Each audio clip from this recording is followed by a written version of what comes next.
Next gen நேயர்களுக்கு அடியேன் உங்கள் சிவசக்திமான் வணக்கத்தை தெரிவித்துக் கொள்கிறேன்.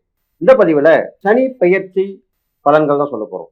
வருகின்ற இது வாக்கியப்படி திருநள்ளாறில் ஏற்பட போகும் சனி பெயர்ச்சி, அதை பற்றி தான் இப்போது விரிவாக சொல்ல இருக்கிறோம். இது வருகின்ற 6/3/2026 முதல் 21/3/2029 வரையுமே இருக்கிறது. வாக்கியத்திற்கும் திருக்கணிதத்துக்கும் கால நேரங்கள் தான் வித்தியாசமாக இருக்கும். பலன்கள் எல்லாமே ஒன்றாகத்தான் இருக்கும்.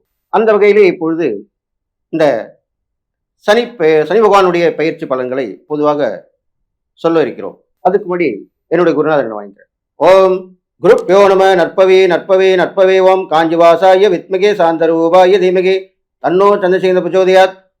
என்னுடைய உபாசனை சொன்னாங்க மகா வாராகியோடு. ஓம் மகிஷத் பஜாய வித்மகே சண்டகஸ்தாயம் தன்னோ வாராகி பிரச்சோதயாத். இப்போ இந்த சனி பயிற்சி பலன்கள் சொல்லும்பொழுது இது அடிக்கடி வருவதல்ல. கிட்டத்தட்ட ஒரு 2.5 வருடங்கள், சில நேரங்களிலே அது 3 வருடங்களாக கூட ஆகிவிடும். கடந்த முறை அப்படித்தான் ஆகினது. இப்பொழுதும் அதற்கு நெருக்கமாகத்தான் 3 வருடங்களுக்கு நெருக்கமாகத்தான் வந்து அமைகிறது. இதுவரை சனி பகவான் கும்பராசியிலே தன்னுடைய சொந்த வீட்டிலே ஆட்சி புரிந்து தன்னுடைய முழு சக்தியை வெளிப்படுத்திக் கொண்டிருந்தார். இது நீங்க நன்றாக கவனிக்க வேண்டும். முழு சக்தியை வெளிப்படுத்திக் கொண்டிருந்தார். இப்பொழுது அவர் மீனராசிக்கு பயிற்சி ஆகிறார். மீனராசி என்பது தேவகுருவாக சொல்லப்படுகின்ற அந்த குரு பகவானுடைய ராசியாக அமைகிறது. அந்த ராசியிலே பயிற்சி ஆகும் பொழுது குரு பகவானுடைய பலனையும் சேர்த்து கொடுப்பார். அவர் எந்த வீட்டுக்கு செல்கிறாரோ அந்த வீட்டின் அதிபதியின் பலனையும் சேர்த்து கொடுப்பதுதான் வழக்கம்.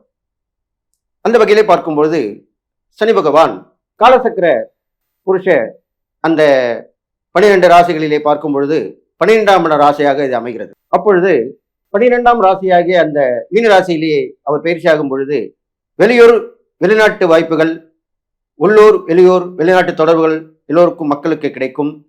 மக்கள் மனமுகழ்ந்து வாழ்வார்கள்.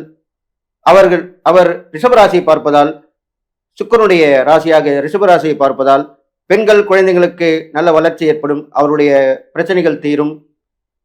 தங்கம் விலை ஏறி இறங்கும். வெள்ளி விலை ஓரளவுக்கு வந்து நிற்கும்.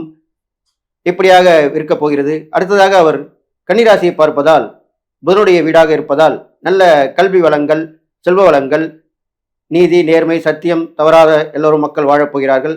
அதற்குண்டான பிரச்சனை நடக்கப் போகிறது. அதிலிருந்த மக்கள் எல்லோரும் வெளியே வந்து விடுவார்கள். நல்ல ஆட்சி அமையும். நல்ல மக்கள் எல்லா வளமும் நலம் பெற்று வாழப்போகிறார்கள். அடுத்ததாக தனுசு ராசியை பார்ப்பதால் அதுவும் குருவோட வீடுதான். அப்படி அந்த வகையில் பார்க்கும் பொழுது ஆன்மீகவாதிகள், மத போதகர்கள், ஜோதிடர்கள், ஆன்மீகத்தை தொழிலாக கொண்டவர்கள், இவர்கள் எல்லோருமே விழிப்புணர்வாக இருந்து மக்களுக்கும் விழிப்புணர்வு கொடுத்து நல்ல நிலைமை கொண்டு வரப் போகிறார்கள். ஆங்காங்கே நிறைய பேரிடர்கள் ஏற்படும். நிறைய வெயில், அதிகமான வெப்பம் ஏற்படும். மழை வெள்ளம் போல் காணும். புயல் அடிக்கடி வந்து பயமுறுத்தும்.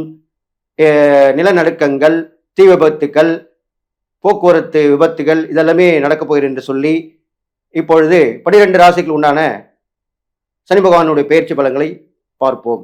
மகர ராசி நேயர்களே, உங்களுக்கு தான் சூப்பராக இருக்க போகுது. ஏன் தெரியுமா? இது நாள் வரைக்கும் 7 சனியில் ரொம்ப கஷ்டப்பட்டிருந்தீங்க. 7 சனி வந்தது, ஜென்ம சனி வந்தது, இப்போது பாத சனியும் முடிஞ்சிடுச்சு. சனி பகவான் 3ஆம் இடத்துக்கு போயிட்டார்ல, உங்கள் ராசிக்கு 3ஆம் இடத்து தானே போயிருக்காரு. அப்புறம் என்ன உங்களுக்கு கவலையே படாதீங்க. 3ஆம் இடத்துல சனி பகவான் இருந்துட்டு அவர் உங்கள் ராசியுடைய பார்வை பலனும் இருக்கு இல்லையா, அதையும் பார்க்கணும்ல. 12ஆம் இடத்தை பார்க்குறாரு. அதுக்கப்புறம் என்ன பண்ணுறாரு, 5ஆம் இடத்தை பார்க்குறாரு. இப்படிலாம் பார்த்துட்டு வர்றாரு இல்லையா. அப்போது அதனால நல்லது நடக்கும். 9ஆம் இடத்தை பார்ப்பாரு. அதனால் இந்த சனி பயிற்சியில் என்னென்ன பலன் நடக்க போகுது இப்போ சொல்ல போகிறேன். 3ஆம் இடத்துல சனி பகவான் வந்துட்டா ஃபுல்லாக இறங்கிடுவீங்க. நான் இறங்கிறேன்ப்பா, நான் பார்த்துறேன்ப்பா, நான் செஞ்சிடறேன்ப்பா, இப்படி தான் சொல்லிகிட்டே இருப்பீங்க. என்னப்பா இது வரைக்கும் நான் அதுவும் பண்ண முடியாது, இதை செய்ய முடியாது, ஒன்றுமே பண்ண முடியாது, என்கிட்ட வராதிங்க இப்படிலாம் சொல்லிட்ட ஆளுந்து இப்படி பிறந்தான் இப்படி தான் சொல்லுவாங்க எல்லோரும். அப்போது எல்லாத்துலேயும் தைரியம் வந்துடும். துணிஞ்சு இறங்கிடுவீங்க, முயற்சி பண்ணிடுவீங்க, அதில் வெற்றியும் பெற்று விடுவீங்க. இதுதான் நடக்க போகுது. மகராசிக்காரங்களுக்கு கண்டிப்பாக நல்லது நடக்கும் இந்த சனி பயிற்சியால்.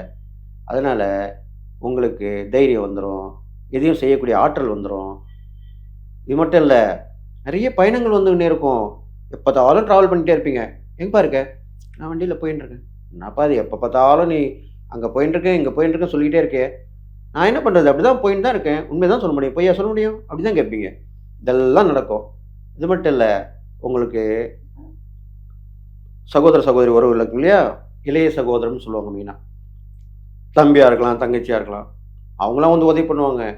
இப்பலாம் வந்து அவங்க தான் மெயினா உதவி பண்றதே நம்மளுக்கு. அண்ணன், அக்காவ விட தம்பி, தங்கை தான் உதவி பண்றாங்க. அது என்னன்னு தெரியல. இப்போ உள்ள காலகட்டம் அப்படிதான் இருக்கு. என்ன நான் பார்த்த அனுபவத்திலயும், ஆராய்ச்சிலயும். அவங்களும் வந்து உதவி பண்ணுவாங்க இப்போ உங்களுக்கு. அதுக்கு முன்னாடி நேரம் தான் வந்திருக்கு. இது மாரிலாம் நடக்கும். அது இல்லாமல் கல்யாணம் ஆயிடுச்சுன்னா, மனைவி ஒரு சொல்றோம் இல்லையா? இன்லான்னு சொல்லுவோம். மாமனார், மாமியார். அவங்க உதவி பண்ணுவாங்க. அவங்க கூட வழியில இருக்கிறவங்க உதவி பண்ணுவாங்க. போட்டி போட்டு உதவி பண்ணுவாங்க. அதே மாரி மனைவிக்கும் கணவன் வழி உறவுல வந்து உதவி பண்ணுவாங்க. இது வந்து நடக்குமா? நடக்கும். அதுக்கூட நேரம் வந்தா தானே நடக்கும். அதுதானே இப்போ வந்திருக்கு. அதுதானே சொல்றேன். அப்ப ஏன் நடக்காது? அப்படிலாம் கேட்காதீங்க. இது பொது பலன் தான். அவங்க ஜாதகப்படி கரெக்ட்டா நடக்கும். அது விஷயம் வேற. இது பொதுவா தான் சொல்லுவோம். இந்த ராசியில எவ்வளோ பேர் பொறந்திருப்பீங்க? நான் சொல்றது கண்டிப்பா நடக்கும். அதுல ஒரு சிலருக்கு கண்டிப்பா நடந்தா செய்யும். எல்லாருக்கும் நடக்கும்னா சொல்ல முடியாது. பொதுவான பலன் தானே. அத நீங்க முதல்ல புரிஞ்சுக்கணும். அதுக்கப்புறம் பார்த்தீங்கன்னாக்கா, 5ஆம் இடத்த பார்க்குறாரு இல்லையா? நினைச்ச வாய்ப்புகள் கிடைக்கும். வாய்ப்ப பயன்படுத்திக்கணும். பெரிய மனுஷங்க தொடர்பு கிடைக்கும். அரசியல்ல கேட்கவே வேணாம். மகர ராசிக்காரன பிறந்தவங்களுக்கு அரசியல் ஆதாயம் கிடைக்கும். புதுசா கட்சி ஆரம்பிப்பீங்க. மக்கள் செல்வாக்கு வரும். புதிய பொறுப்புகள் வரும். ஆ தேர்தல்ல நின்னு ஜெயிப்பீங்க. நட நடக்குமா? நடக்கும் தானே சொல்றேன். மகர ராசிக்காரங்களுக்கு அரசியல், சினிமா, சமூகம் சார்ந்த துறையில இருக்கவங்களுக்கெல்லாம் கண்டிப்பா நடக்கும். அதுல எந்த மாற்று கருத்தும் இல்ல. இது மட்டும் இல்ல. அவர் 5ஆம் இடத்த பார்க்கறனால நினைச்ச விஷயம்லாம் நடக்கும். புத்திர புத்திரனுடைய வளர்ச்சி நல்லா அமோகமா இருக்கும். புத்திர பாக்கியம் கிடைக்கும். சுப காரிய முயற்சி பலிதமாகும். கல்யாணம் நடக்கும் கண்டிப்பா. எல்லாமே கண்டிப்பா நடக்கும். அது இல்லாமல் மகர ராசிக்காரர்களுக்கு நினைத்த எண்ணங்கள் பலிதமாகும். நெறைய கோயில் குளம் போயிட்டு வருவீங்க. வேண்டுதல் பிரார்த்தனைலாம் நிறைவேத்துருவீங்க. "அப்பா இந்த கோயில்ல நான் வேண்டியிருந்தேன்ப்பா. டக்குன்னு வந்துட்டேங்க. பண்ணிடலாமா?" பண்ணிடலாமே." அப்படின்னு தான் ஃபோன் பண்ணி கேட்பீங்க. உங்க ஜோசியர கேட்பீங்க. இல்ல உங்க நண்பர், உறவினர்கள கேட்பீங்க. பண்ணிடலாம்ப்பா. பக்கத்துல தானே இருக்க. பண்ணிடு" அப்படின்னுவாங்க. உடனே பண்ணிடுவீங்க. இது மாரிலாம் நடக்கும். இது மட்டும் இல்ல. உங்க ராசி 12ஆம் இடத்தையும் பார்க்குறாரு இல்லையா? அப்போ எங்க இருப்பீங்க? வெளிநாடு, வெளியூரு இப்படிலாம் போயிட்டு வருவீங்க. சுற்றுலாவா போய் வருவீங்க. தொழில் மூலியமா போவீங்க. வியாபாரம் அங்கேருந்து அங்க பண்ணுவீங்க. வேலை விஷயமா கூட மாத்தின்னு போவீங்க. உங்க கம்பெனி அங்க இருக்கும். மாத்தின்னு போயிடுவீங்க. இல்லன்னா அவங்களே மாத்தி விட்டுருவாங்க. அது நீங்க கண்டிப்பா ஏத்துக்கணும். ஏன்னா உங்களுக்கு உண்டான நேரம் இருக்கு அது. வெளியூர், வெளிநாடு போகணுன்ற நேரம் இருக்கு. அப்புறம் ஏன் நீங்க போகக்கூடாது? கண்டிப்பா போயிட்டு வாங்க. நேரமே அப்படி செய்யும்போது, அது கூட தான் நம்ம போணும். அப்ப கண்டிப்பா நல்லது நடக்கும். இதெல்லாம் பண்ணிட்டு வாங்க. உங்க மகர ராசிக்காரங்களுக்கு சனி பகவான் தானே அதிபதி. அப்ப அவரு கெடுபலன் அவ்வளவா செய்ய மாட்டாரே! அது இல்லாமல் அவரு பிரசித்தி பெற்ற ஸ்தலங்கள் போயிட்டு வரலாம். சனிக்கிழமையில எள் தீபம் போட்டு வரலாம். மாற்றுத்திறனாளிக்கு உதவி பண்ணலாம். மாற்றுத்திறனாளி பார்த்தீங்கன்னா, மெயினா கை, கால் ஊனமுள்ளவங்களுக்கு கண்டிப்பா நீங்க செய்யணும். அது இல்லாம ரொம்ப நோய் நொடி இருப்பாங்க. தீராத நோயா இருக்கும். அவங்களுக்கெல்லாம் உதவி பண்ணலாம். இதெல்லாம் பண்ணிட்டு வரணும். ஈஸ்வரன், தியானேஸ்வரர், தியானத்திலே இருக்கக்கூடிய ஈஸ்வரன். அவர வணங்கிட்டு வரலாம். ஆ படுத்துக்கின்ற ஈஸ்வரர், பள்ளிகொண்டான்னு சொல்லுவாங்க ஈஸ்வரன். அங்க போய் அவர வணங்கி விட்டு வரலாம். திருநீலகண்டன்னு சொல்லுவாங்க. அந்த மாரி அந்த பேர் கொண்ட சிவனை வணங்கி வழிபடலாம். இது மாரிலாம் பண்ணிட்டு வரலாம். அது இல்லாமல் எங்க போனாலும், சிவன் கோயிலுக்கு போனாலும், ஸ்நானம் பண்ணிட்டு, அதுக்கப்புறம் கோயில் போயிட்டு, அத நிவர்த்தி பண்ணிட்டு வந்தா ரொம்ப விசேஷம். ஆ கண்டிப்பாக அமாவாசை அன்று கடலில் ஸ்நானம் பண்றது, மகர ராசிக்காரங்களுக்கு ரொம்ப ரொம்ப விசேஷமானு சொல்லுது. இது ஒரு சூட்சுமமான பரிகாரம். அமாவாசை மட்டும் இல்ல. அமாவாசை, அஷ்டமி, நீங்கள் பிறந்த நட்சத்திரம் அன்னைக்கு. இந்த 3 நாள்ல நீங்க போய் பண்ணா அவ்வளோ விசேஷம். மகர ராசிக்காரங்களுக்கு மெயினா. அது பண்ணிட்டு வாங்க. கண்டிப்பா நல்லது நடக்கும். உங்களுக்கு அந்த 3ஆம் இட சனி கண்டிப்பா முக்கியத்துவம் குடுப்பாரு. நல்ல பொறுப்ப குடுப்பாரு. அதனால அப்ப நீங்க எப்படி நடந்துக்கணும்? நேர்மை, நீதி, நேர்மை, சத்தியமா இருக்கணும். உண்மை பேசணும். பொய் பேசக்கூடாது.